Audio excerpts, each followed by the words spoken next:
Spring 2019. I'm at the yearly forum of the Housing Justice Coalition that I'm part of. After a long day of meetings, there is a collective decision to go to a club. I'm somehow anxious, as I'm not really a party person. We arrive at the place, go down a short flight of steps through a narrow hallway, and then we are suddenly smack right in the middle of the dance floor. Stroboscope lights flashing, bodies moving erratically, eardrum rupturing electronic music. Breathe. Push it down. Let's buy a beer fast. Breathe. Push it down. Press your forehead. Jump your eyes from place to place in repetitive patterns. Maybe the repetition will drown out the noise. Press your forehead. Another beer. Hold it together.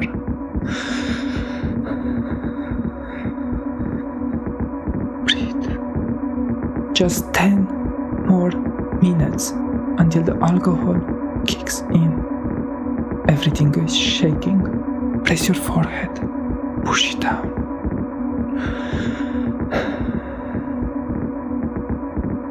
Breathe. Breathe. Push it. I'm sorry, I can't. I rush outside. In a while, two comrades come to comfort me. We talk platitudes. After some more time, we leave. In the days that follow, I am left with a lingering feeling. These are all comrades whom I love dearly. We are committed to each other in the fight for a different world. So why do I feel so out of place, even among them?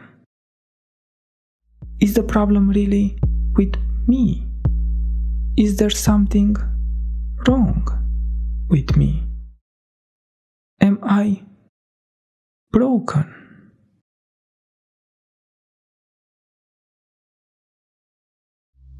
In the weeks that followed, I joined a dozen autistic Facebook groups and read all the books and articles. It's actually something that I considered years before, but had brushed it aside.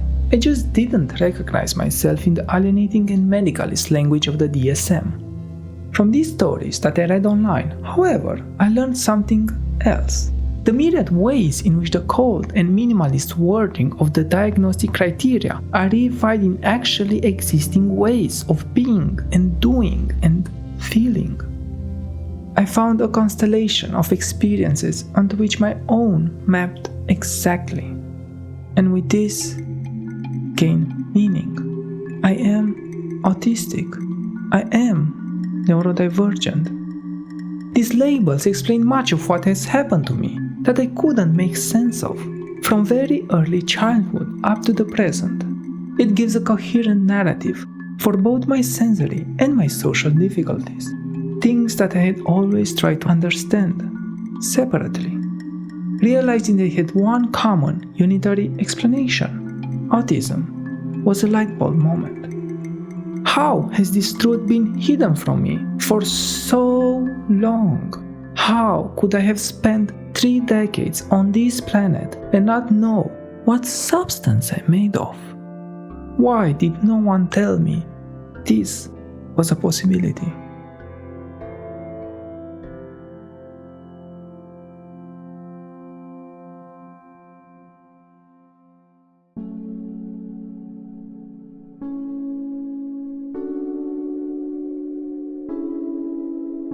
As a descriptive term, neurodiversity simply means the infinite variation among human brains and minds.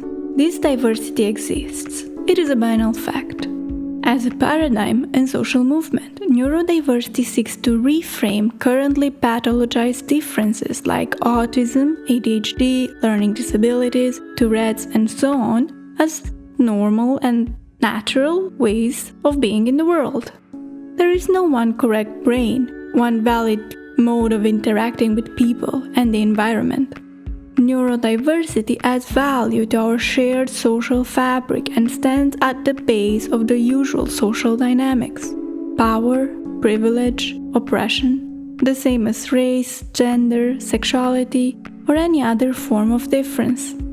The term neurodiversity was invented by the sociologist Judy Singer in 1998 to create space for non-pathologized ways to view autism. The language of neurodiversity includes the terms neurotype, neurominority, neurotypical, and neurodivergent. The definition of neurodivergence is intentionally left open, its borders unstable and porous. Although initially invented by and for autistics, now people with varying neurocognitive differences are increasingly identifying as such. This includes, but is not limited to, people with neurodevelopmental differences, learning disabilities, traumatic brain injuries, circadian rhythm disorders, intellectual disabilities, or any kind of mental illness or form of madness. Some, like autism, are lifelong. Others, like some mood disorders, can be temporary. Some, like Tourette's, are primary, while others, like Down syndrome, are secondary or derivative, meaning that neurodivergence is not a fundamental part of the condition, but is a consequence of it.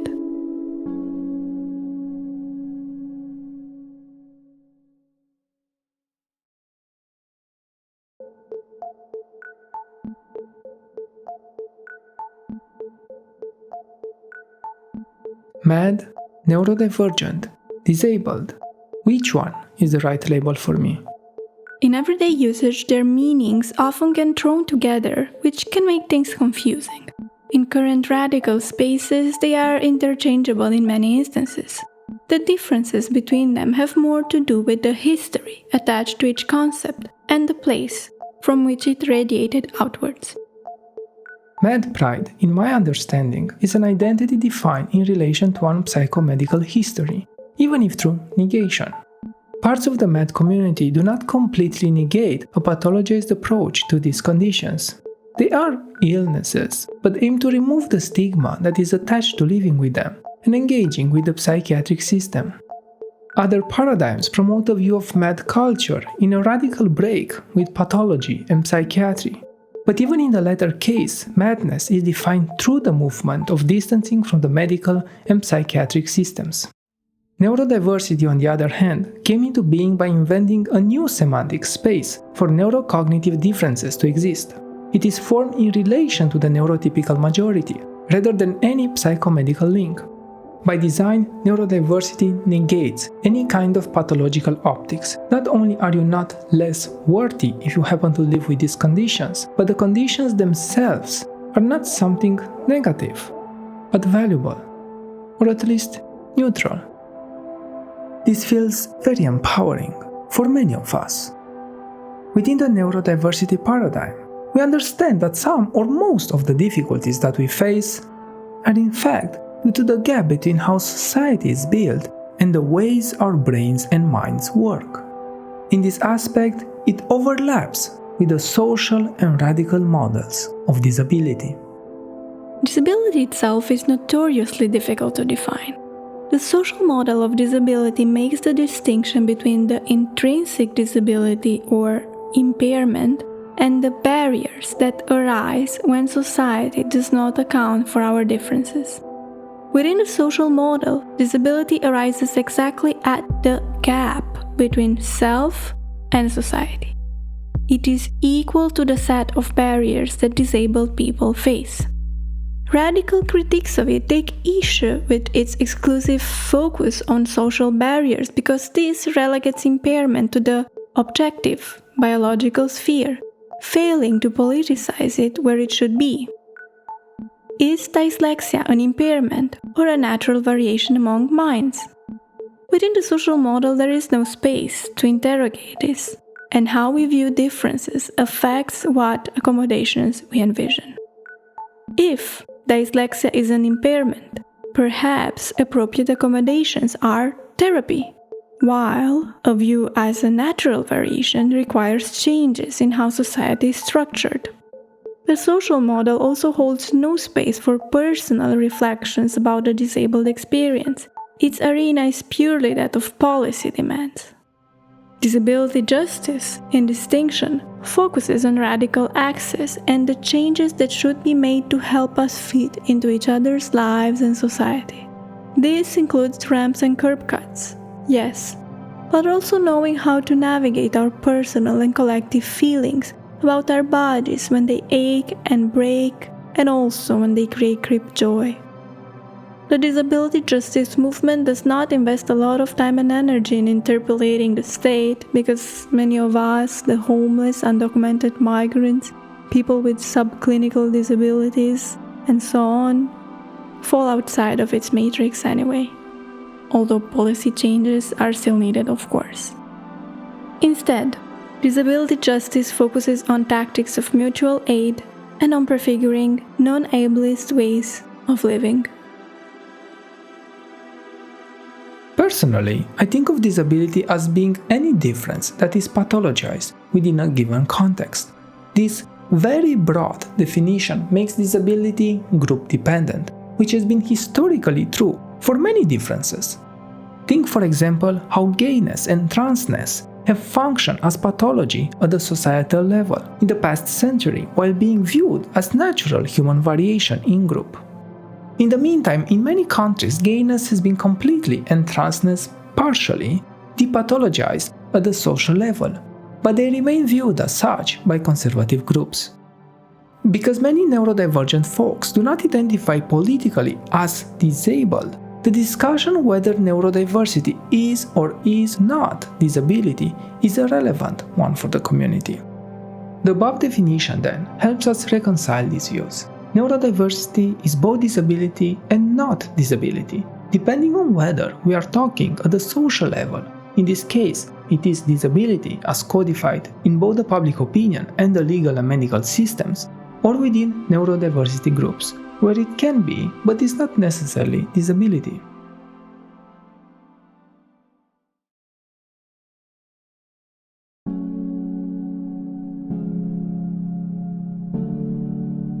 Each of these labels, mad, neurodivergent, and disabled, spotlights different aspects of living with a neurocognitive difference, and all are valid and valuable. People in radical disability communities often identify as all three, exactly to highlight and value all aspects of their experiences. A topic that is, for example, particularly difficult to grapple with in disability spheres is the relation to cures and treatments.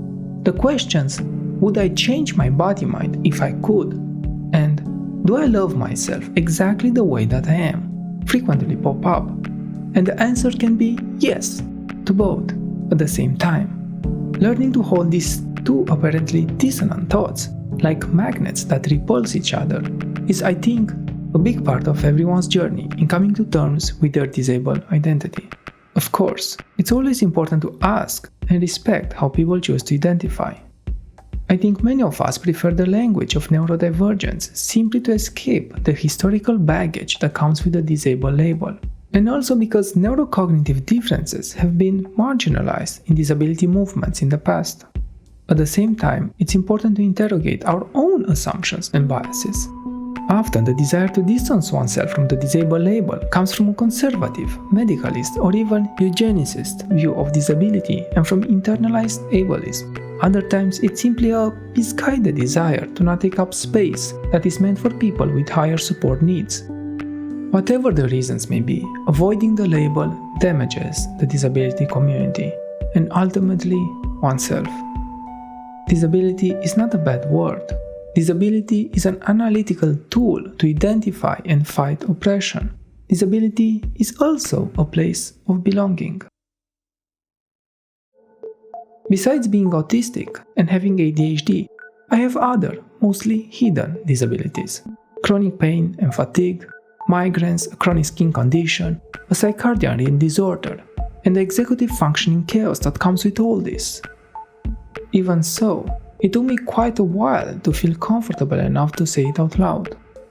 I had been living a profoundly crip life for most of my adult years, but I was unable to attach any meaning to it, other than individual failure. Disability literature and praxis gave me the tools to interpret these experiences and the confidence to ask for accommodations. And it also gave me a community where, for maybe the first time, I felt like I belonged. My people, my history, my culture.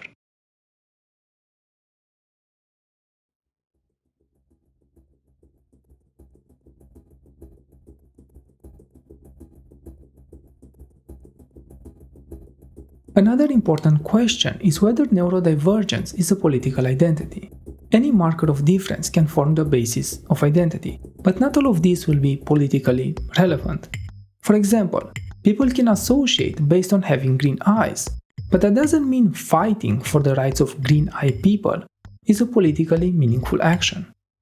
From my point of view, there are two major reasons for which identity is important for leftist praxis: gaining self-knowledge, and perhaps most importantly, identifying and fighting against systemic oppression. So, is neurodivergent a political identity? Yes.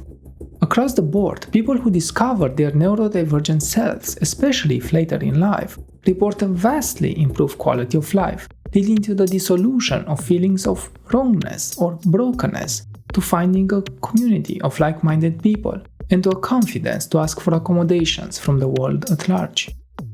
Personally, I had lived with chronic depression and suicidal ideation for, without hyperbole, my entire adult life. I got to a point where I couldn't imagine a day without their constant presence. Then, in a brief few months, after I started exploring and accepting my neurodivergent, crip, and queer identities, they just vanished. It's really breathtaking when I think about it. The other thing that I learned is to map out my own abilities and boundaries, and to be more understanding towards myself when there's something that my mind and body simply cannot do. This is a set of experiences reported by neurodivergent people across the board, and is something the importance of which I think is underestimated by people who focus purely on the material conditions.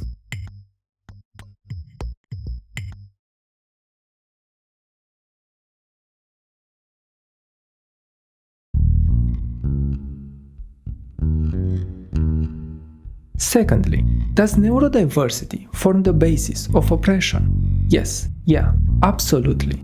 In countries like my own, having a medical diagnosis from the neurodivergent bouquet draws many negative consequences, from lowering your employment chances to possibly barring you from getting a driver's license, to influencing your chances of adoption, to many other areas of life. Shockingly, some countries like Australia or New Zealand even expressly bar some disabled immigrants, including autistics, from obtaining full citizenship.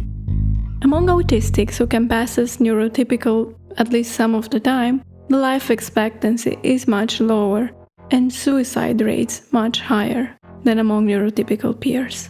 Employment rates among neurodivergent groups, and autistics in particular, are very low, while financial support from the state is a joke in most countries and very hard to access anyway. The correlation between forms of madness and neurodivergence on the one hand, and homelessness and long-term unemployment on the other is so strong that we intuitively know it. For capitalism, this configuration is ideal and deliberately maintained. Disabled people act as a reserve army of labor, the threat of which is used to lower wages and weaken the force of organized labor if conditions ask for it. If you don't accept this wage, these conditions, we can always find someone who will. As a Marxist analysis shows, this is a systemic product of capitalism, not just a particularity of our historical moment. Furthermore, for those of us whose differences are immediately visible and whose support needs are high, the forms that oppression can take are shocking. The ways in which equal personhood is still in the present being legally denied to some of us in various countries include forced institutionalization, non-consensual sterilization, differentiated treatment in abortion laws, and torture with electroshocks, just to name a few. There is a long history of eugenic practices applied against neurodivergent and disabled people, the culmination of which was the outright murder of at least 300,000 people in the psychiatric system of Nazi Germany. These practices persist to the present day in some states, with laws that allow neurodivergent people to be sterilized against their will. In places like the Judge Rotenberg Center in the US, the application of electroshock stronger than tasers, which can lead to PTSD or even death, is still a legal practice. And worldwide, the most popular form of therapy for autistic people is behavioral intervention, called Applied Behavioral Analysis, ABA, whose goal is to train autistics through Pavlovian methods to repress their behaviors and act neurotypical. A practice that is very similar to conversion therapy for queer people and was actually invented by the same person, O.I. Lovaas. Historically, oppression has taken other forms as well. In countries like Romania, up until a few years ago, when autistic people reached the age of 18, their official diagnosis was changed to mental retardation or schizophrenia, erasing, with one stroke, all autistic adults.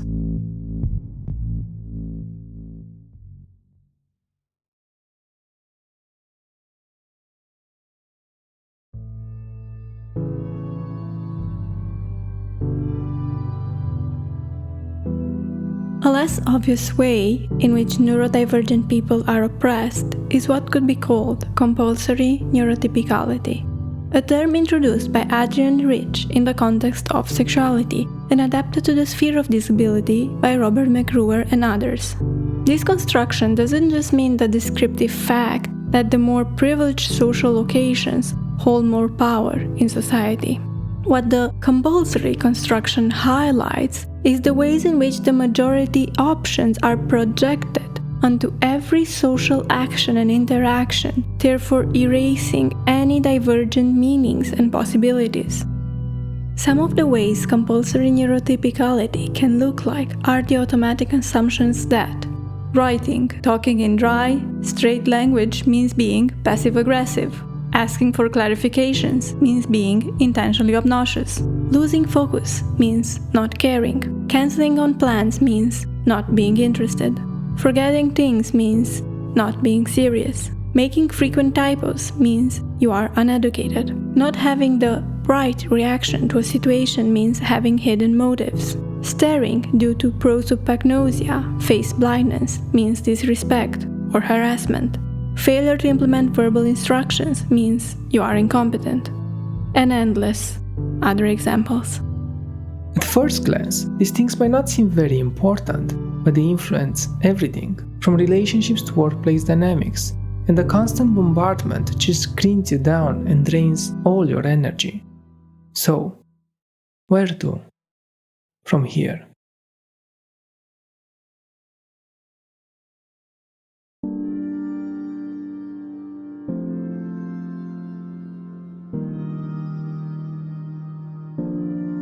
Almost all of the visions of utopia that we have consumed through books and media represent futures in the absence of disability. Disability is regularly coded as the mark of no future or of negative futures. In the face of all this violence directed at us, fuck the future can seem as the only viable crip response, as Alison Kaffer notes in her wonderful book Feminist Queer Crip. This, however, is not very satisfying to me, and seems to fall right into the ableist and eugenicist narratives, involuntarily condoning the idea that the future is not something for us.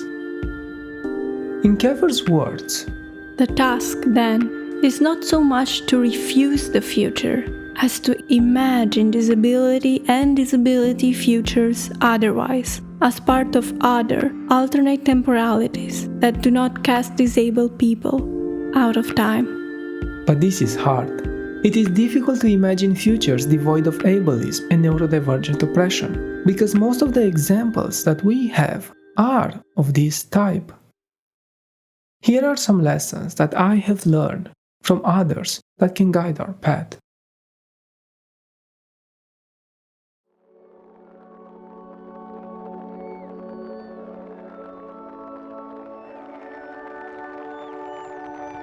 The way in which autism, ADHD, and other neurodivergent identities are currently viewed is accurately called a pathology paradigm. The language of disorder, recovery, rehabilitation, high-low functioning, deficit define the way the mainstream perceive these differences. They determine what questions are meaningful to ask and what possible futures we can imagine. Based on Audre Lorde's eponymous essay, Nick Walker argues that the master's tools will never dismantle the master's house.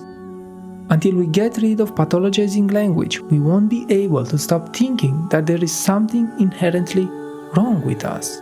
And this depathologizing movement has to start from the most fundamental level, the definitions of these conditions and differences. Why is it so easy to accept autism being defined through restricted interest and the lacking socializing abilities, instead of talking about the capacity to spot details that others miss, the ability to systematize vast amounts of information, the ability of hyper-focus on a task for a prolonged time, a predisposition for hyper-empathy, even being a very reliable and loyal friend, all of which are common traits among autistics. And so forth with ADHD and the gamut of divergent neurotypes.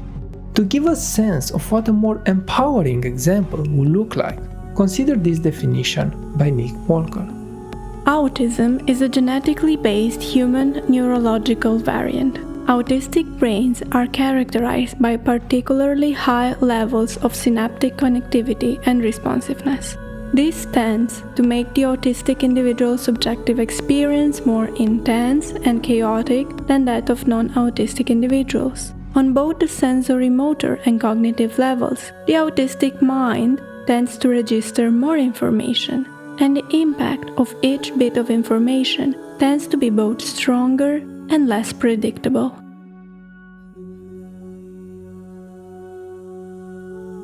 Once we think of neurodivergence as difference rather than lack, the questions that we can ask are also different, and the answers we get can be surprising. For example, as recent research shows, what presents as a lack in social abilities in autistics when seen through a neurotypical lens is actually just a particular language that autistics use. Not deficient, not less complex, just different. On a more day-to-day basis, casual unintended uses of pathologizing language can contribute to compound stress experienced by neurodivergence and can erode trust if not addressed. Every time I hear a comrade saying that racism is a mental illness, or equating capitalist greed with psychopathy, or just casually calling a politician handicapped as a derogatory stand-in for incompetence or corruption, a small part of that relationship dies. We need to start from really seeing each other and embracing our differences as a valuable part of our relationships and of the substance of society. And that starts from the everyday language and interactions that we have with each other.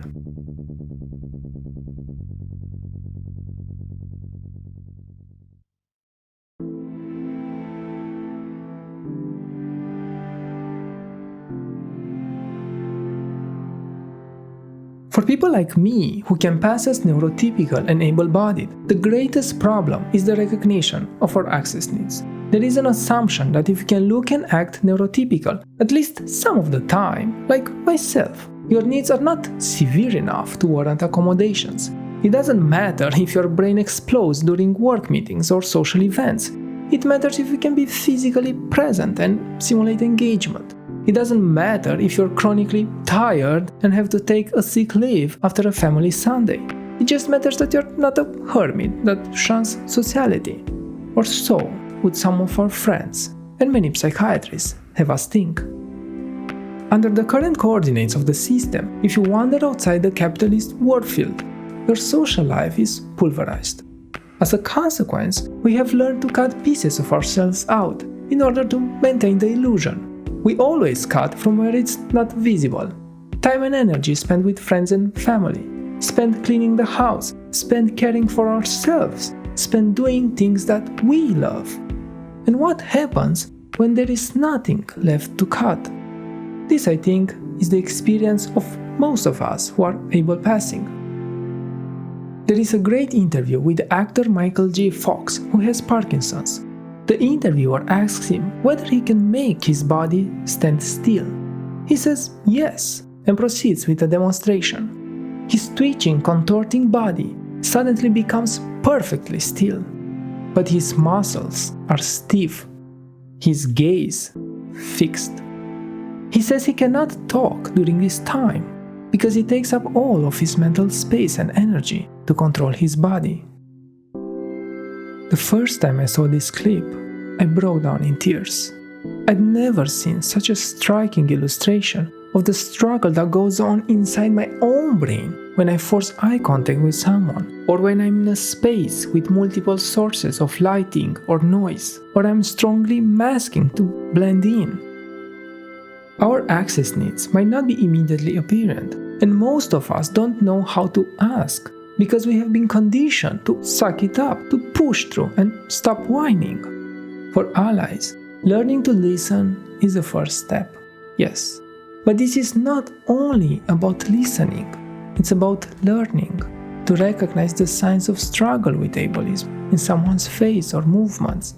It's about forming what Leah Lakshmi Piepzna Samarasinha calls crip emotional intelligence. In her words, it means not taking it personally sometimes when another disabled person is short with you, is fumbling for words, is frustrated. Instead, you might assume they just threw up for 8 hours, have been fighting suicide for a week, and are struggling to decide what treatments to try. I'm not talking about excusing verbal abuse. I'm talking about the ways in which we cut each other slack. I'm talking about the gift we give each other of seeing what the able-bodied imagination refuses to see, that sick, disabled, mad, deaf, and neurodivergent lives and the stress we hold from places where ableism rubs up against them till they chafe are normal. This is a norm that if all we assume is happening rather than being oddballs who don't fit into an abled norm and have to apologize for it.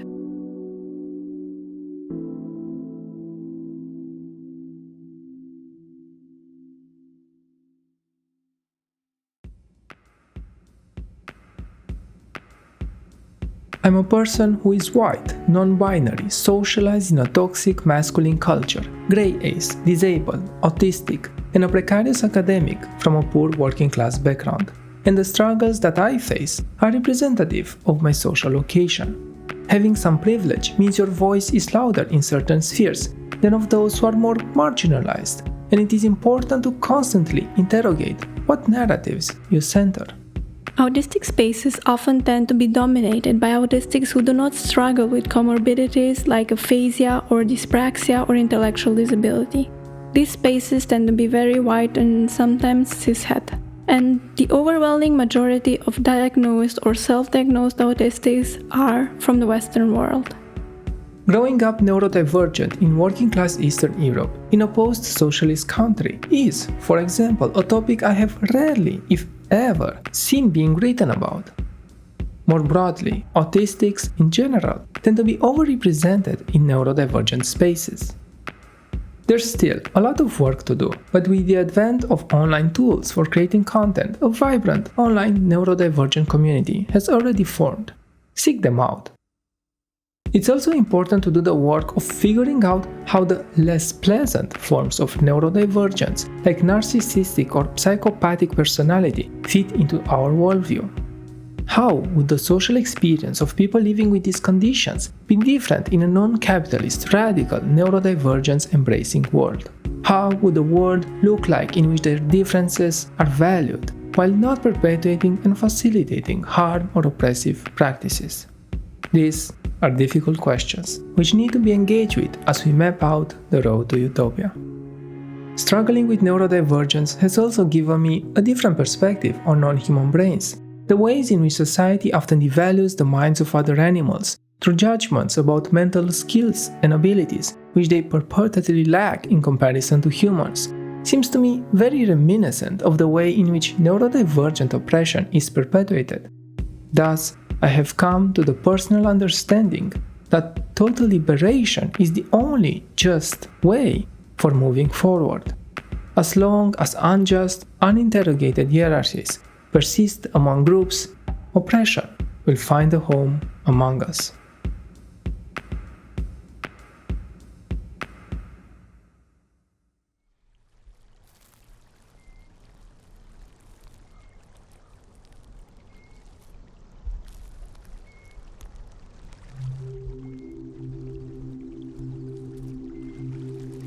I think that perhaps the greatest danger that the neurodiversity movement faces at the present is co-optation by neoliberal forces and the extinguishing of its radical potential. The concept of neurodiversity has taken hold in the Western world and is slowly diffusing into semi-peripheral geographies like Romania. In essence, this is a good thing. However, most of the discussions are about how to modify the workplace in order to accommodate the needs and valorize the skills of neurodivergent people. In itself, this is not bad. Unemployment is high, and people have to live somehow under capitalism. The problem, on one hand, is when this discussion takes up the entire space, with the common effect of further invisibilizing people with more extensive support needs and who cannot work a regular workday. On the other hand, this further allows capitalists to control the social organization of difference, as it has done with gender and race relations, with the facilitation of the extraction of profits being the prime directive. Our non-normative minds intrinsically resist the 8-hour workday, resist the quantification of our value as economic productivity, resist oppressive gender norms, resist unjust authority. There is so much radical potential inherent in our lives. We cannot let capital set the tone for inclusion of neurodivergence in social life. And the inclusion of disability and neurodivergence is not just a box to tick. Anti-ableism has to become a central part of the struggle, reframing how we think about our present and our futures. As the large-scale collapse of the ecosystems looms on the horizon, there is no one better prepared for it. Like matsutake mushrooms, we know how to live in low-resource, disturbed environments in the ruins of capitalism. We have persistently learned how to hang on, fight, love, and create worlds on the edge of the precipice, like barnacles, because our lives are like that all the time. As universal precarity becomes a hallmark of our present moment, we are already prepared to build something different. Listen to us. We will limp, step, roll, and slither towards a crip future, together, or there will be no livable future for any of us.